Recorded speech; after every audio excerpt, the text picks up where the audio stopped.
Let's go find some animals.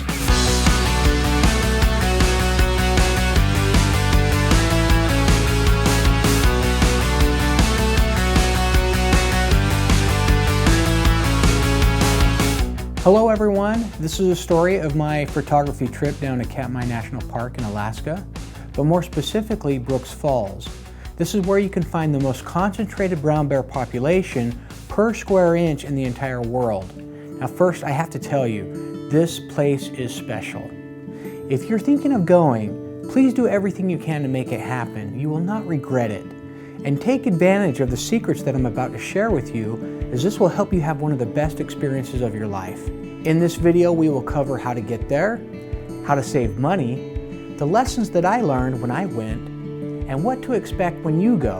And of course, one quick plug-in to click the subscribe button if you like this video. My videos are kind of getting a slow start, but hopefully they pick up soon. You just don't want me! Now you might be surprised at how I saved a lot of money getting to Katmai National Park. Now let's start with airfare and the water taxis.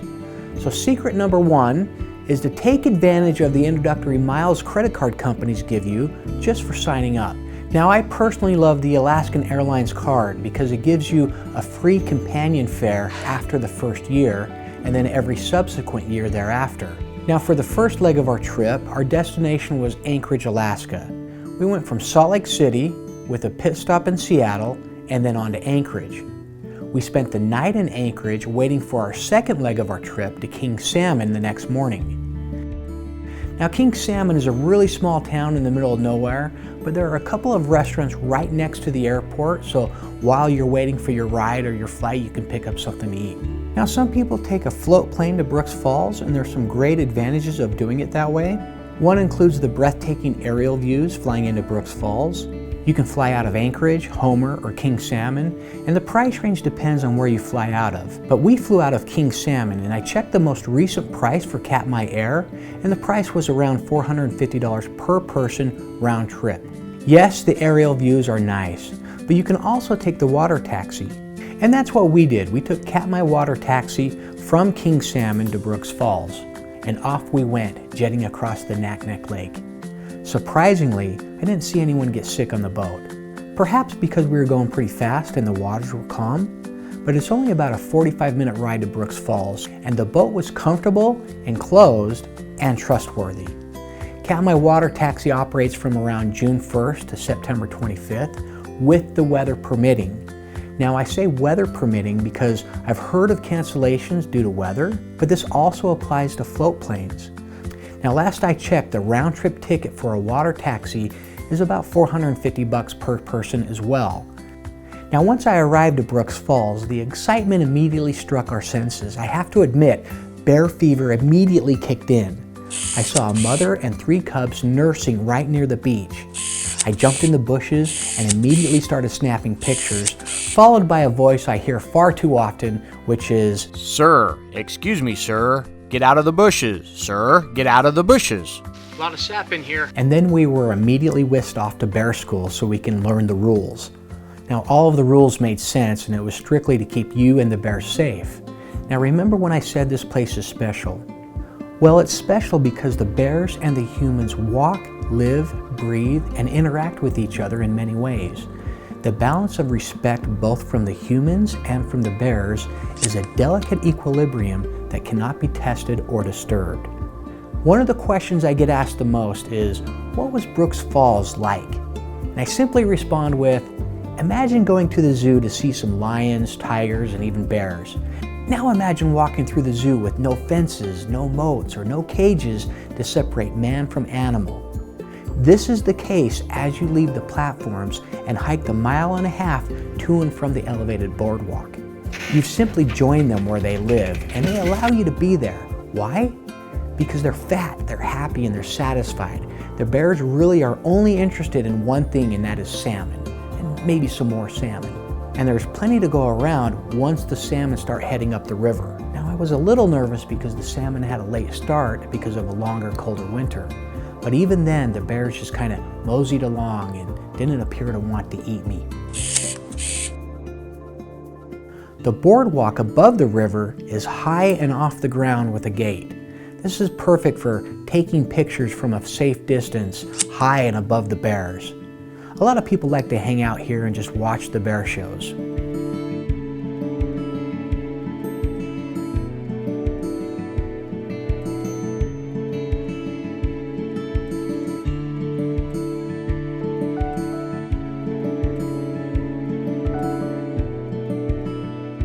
Now from the visitor center to the campground is about a quarter mile, although they have gear carts to help you out.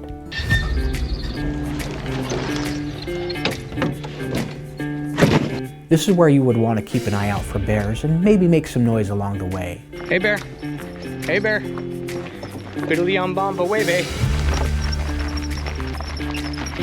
The campground is surrounded by an electric fence, although they make it a point to tell you it's only a bear deterrent and not bear proof. There was kind of this strange feeling sleeping in a tent knowing giant bears was meandering right next to you as you sleep. Now the nice thing about the campground is it has all the amenities you need, like running water, bathrooms, wash stations, and even food closets. And remember, only eat food in the designated areas and store all your food in the food closets. Don't go to bed forgetting you have snacks in your pocket or you'll become the snack yourself. A lot of people bring their own food to cook and to help save money, but it will require bringing more gear and more food. Now one idea is to bring an easy breakfast and a lunch and then eating a nice hearty meal for dinner at the Brooks Lodge. Now if you aren't able to fly in any fuel bottles, go ahead and check the fuel storage next to the food and gear cache closets. People mark their camping dates on the fuel bottles, and if the date is passed, then the fuel is up for grabs. Brooks Lodge dining was the best and worth it not to bring the extra gear, the extra food, and maybe the prep work that comes with cooking your food.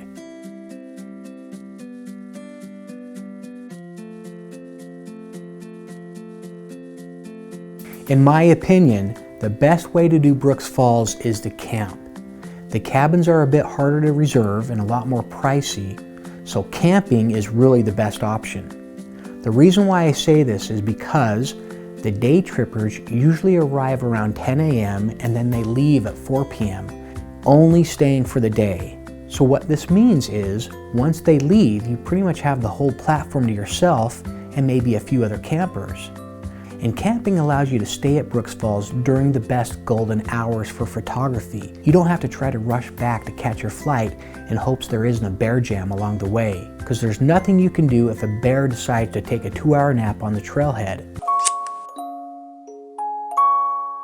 It was just really peaceful to be alone on the platforms during golden hours to get the best light when no one is around. Now the next day we did end up going back to the platforms around 1 p.m. in the afternoon, and there was an hour-long waiting list just to get on the platform from all the day trippers. That's why camping allows you to be there during the best hours with the best light and hardly anybody around. And if you're camping, be sure to bring an eye mask to get some sleep because the sun doesn't really go down in the summer months. Now on a side note, I think the 3rd or 4th week of July is the best time to see the bears at the falls. Now something to think about. If you miss the reservation deadline and all the campsites are booked up, go to the website every morning and look for spots that become available. Often there are cancellations and you can snag them up as they come up. Just be sure that you can also book to and from the falls for those camping nights. Now when we went, we arrived towards the end of the 2nd week of July and the salmon hadn't arrived yet. They had a slow start from the longer, colder winter, delaying their trip up the river to spawn.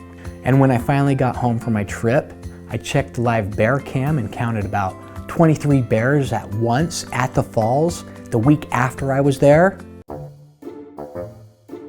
What the? Come on! I will say, however, we did end up catching one fish.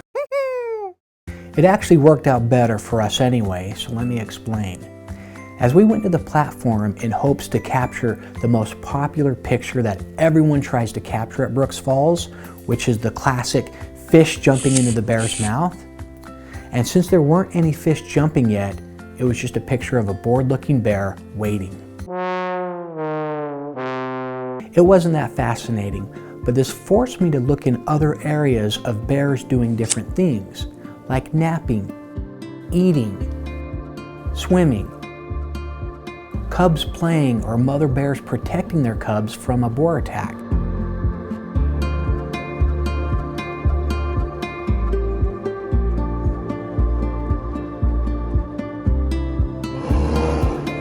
It's like it was a tender blessing, and I discovered bears doing different bear things and giving me the opportunity to capture those other special moments away from the platform. So no, I never got that most popular picture on that trip that everyone tries to get, but I did end up getting so much more.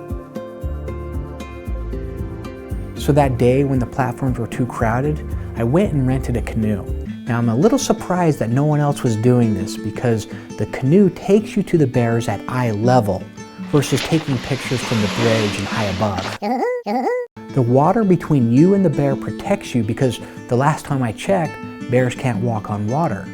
So we kept our distance, but we were close enough to get some really neat shots. The canoe was totally worth it. Now if you don't want to rent a canoe, you can always do the ranger tours where they will take you along the river, hopefully getting you close enough to the bears and keeping you at that eye level. They act as a personal guide, and the cost is pretty reasonable. Also, there is one spot just right before the platform gate that will take you down to the river. I do believe you have to have a permit for this, but you can get really close to the bears. A lot of fishermen take this trail, but it kind of takes a little bit of courage because there's bears roaming around in this area. Nope. Now when I went, I kind of wanted a guide. I was a little worried, but the next time I go, I'm going for it. Well, it's next time. I'm gonna go for it. Here we go.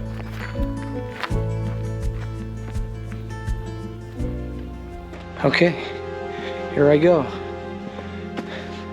Looks like they have some orange red ribbons to mark the path to make sure you're staying on track. But as you can see here, it's very thick. And I would dare to say in July, my courage might not be as what it should be as if it was right now. Because you never know where the bears are gonna pop out of. Look, there's all sorts of trails for these bears to walk. And it's just a short distance down to the river, but you never know what you're gonna see. So, like I says, make some noise, talk a lot. Biddly on bomba webe. Biddly on bomba webe. Biddly on bomba.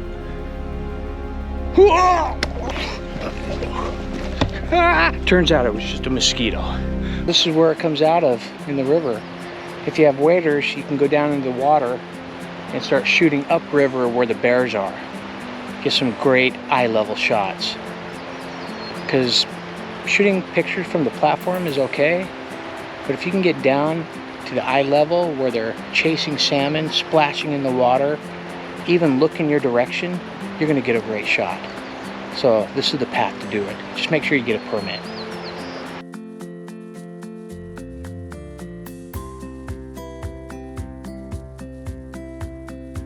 And don't forget a head net for the bugs so they're not bothering you. And they could be like, oh, look, he's defenseless. I think I'll just eat him. Also, decide between shooting video or still photography and make one the priority. Both require a completely different mindset, and it's hard to get perfect shots of one or the other when you're trying to capture both. Now, the first time I went to Brooks Falls, I went with the objective to get some really beautiful shots, and I think I did just that. But I think I enjoyed it more since video requires a little bit more work and a little different focus. And my objective for that trip was to enjoy the moment. So that's my final tip of this video, and that is enjoy the moment. Sometimes you have to put the camera down and just be grateful for your health, the opportunity of being there, and the beauty that surrounds you. If your camera is getting in the way of that, perhaps just set it down for a moment and soak it in. Thank you for watching, and if you like this video, please subscribe. But until next time, let's go find some animals.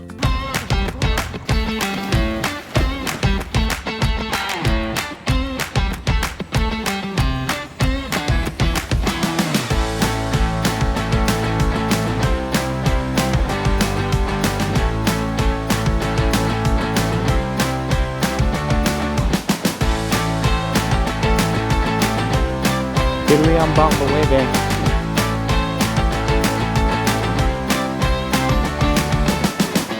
So until next time, go find some animals.